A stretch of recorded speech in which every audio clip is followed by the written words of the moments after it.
Hello my dear student, स्वागत है आपका अपने यूट्यूब चैनल जीएस पॉइंट गुरु में। तो आज हम प्रश्नावली 1A का प्रश्न नंबर 9 और 10 हल करेंगे। तो चलिए शुरू करते हैं। प्रश्न नंबर 9 है, जांच कीजिए कि क्या किसी प्राकृतिक संख्या n के लिए संख्या 6 की पावर n शून्य पर समाप्त हो सकती है। इस सवाल में हम क्या करेंगे, चाहे 6 की पावर n हो, चाहे 8 की पावर n हो, चाहे 7 की पावर n हो, चाहे 4 की पावर n हो, ठीक है। ये चाहे कोई सा भी नंबर हो जिसकी पावर n हो, जिसके गुणनखंड में 2 गुणा 5 ना आए, ऐसी संख्या हो तो हम सेम टू सेम इस सवाल की तरह करेंगे। तो चलिए हम करते हैं।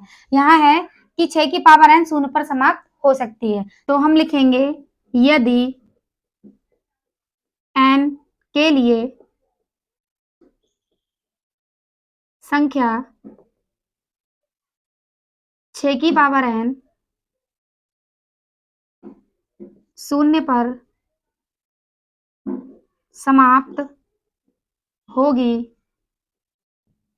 तो उसके अभाज्य गुणनखंड में 2 गुणा 5 आना चाहिए। लेकिन हम जानते हैं कि जब हम 6 के क्या करेंगे, गुणनखंड करेंगे, तो आएगा 2 गुणा 3, आएगा नहीं आएगा, तो हम यहाँ लिख देंगे, मतलब इसलिए 6 की पावर n बराबर 2 गुणा 3 की पावर n।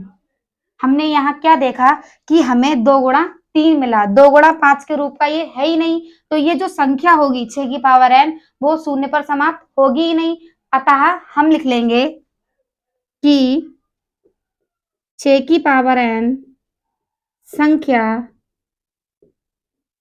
अंक 0 पर समाप्त नहीं होगी। यही हो जाएगा हमारा आंसर। तो इसी तरह हम करते हैं प्रश्न नंबर 10।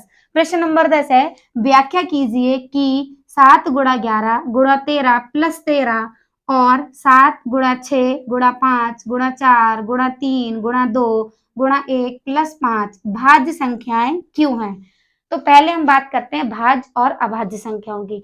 भाज्य संख्याएं वो होती हैं जो किसी और नंबर से कटकर स्वयं से भी कटती हैं, लेकिन अभाज्य संख्याएं वो होती हैं जो केवल और केवल स्वयं से कटती हैं। जैसे हम ले लेते हैं 4, जो हमारा 4 नंबर है वो 2 से भी कट जाएगा, 1 से भी कट जाएगा और खुद से भी कट जाएगा।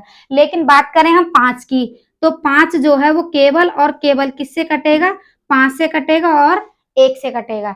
तो बे संख्याएं जो किसी और संख्या से भी कट सकती हैं वो हमारी कहलाती हैं भाज्य संख्याएं, और अभाज्य संख्याएं वो होती हैं जो केवल स्वयं से कटे या फिर 1 से कटे, वो हमारी होती हैं अभाज्य संख्याएं। तो चलिए हम इस सवाल को करते हैं। सबसे पहले हम इसे लिख लेंगे, 7 गुणा 11 गुणा 13 प्लस 13। तो अब हम क्या करेंगे, हम यहाँ से ले लेंगे 13 कॉमन। तो कॉमन का मतलब क्या होता है कि जो नंबर 2 बार दे रखा हो या 3 बार दे रखा हो, उस नंबर को हम कॉमन ले लेते हैं। तो जब उस नंबर को हम कॉमन ले लेते हैं तो वहां पे बचता है 1। तो हम क्या करेंगे, यहाँ पे 13 कॉमन ले लेंगे, तो अंदर बचेगा 7 गुणा 11 गुणा 1, क्योंकि 13 हमने बाहर ले लिया, प्लस 1। अब यहाँ लिखेंगे 13 और 11 सत्ते होते हैं 77, 77 एकम 77, 77 में 1 जोड़ लेंगे हो जाएगा 78। अब हम क्या करेंगे, हम इस 13 की गुणा कर लेंगे 78 से, तो 13 अट्ठे होते हैं 104 के 4, हासिल हो जाएगा 10, और 13 सत्ते होते हैं 91, 91 में हम जोड़ लेंगे 10, तो हो जाएगा हमारा 101। तो ये संख्या आ गई हमारी 1014। तो हम यहाँ लिख देंगे जो कि भाज्य संख्या है। अब हम करते हैं ये वाला यहाँ लिख लेंगे 7 गुणा 6 गुणा 5 गुणा 4 गुणा 3 गुणा 2 गुणा 1 प्लस 5। तो इस वाले में देखेंगे हम कि कौन सा नंबर कॉमन है। कॉमन है हमारे पास 5, क्योंकि 5 हमें दे रखा है 2 बार, तो हम यहाँ से 5 कॉमन ले लेंगे। तो अंदर बचेगा 7 गुणा 6 गुणा 5 की जगह आ जाएगा 1 गुणा 4 गुणा 3 गुणा 2 गुणा 1 और प्लस का आ जाएगा 1। तो अब हम यहाँ क्या करेंगे, 5 और इनकी हम आपस में कर लेंगे गुणा, तो हो जाएगा 1008 और प्लस का हो जाएगा हमारा 1। तो अब हम क्या करेंगे, 5 और 1008 में 1 जोड़ लेंगे तो हो जाएगा 1009। अब इस 5 की गुणा हम कर देंगे इसमें, 5 ने 45 के 5 हासिल 4, जब 5 की 0 से करेंगे तो हो जाएगा 0, हासिल वाला 4 इधर आ जाएगा, फिर 5 की 0 से करेंगे 0, 5 एकम 5, तो जो संख्या आएगी वो हमारी आएगी 5045। तो अब हम यहाँ लिख देंगे जो कि भाज्य संख्या है, क्योंकि इसके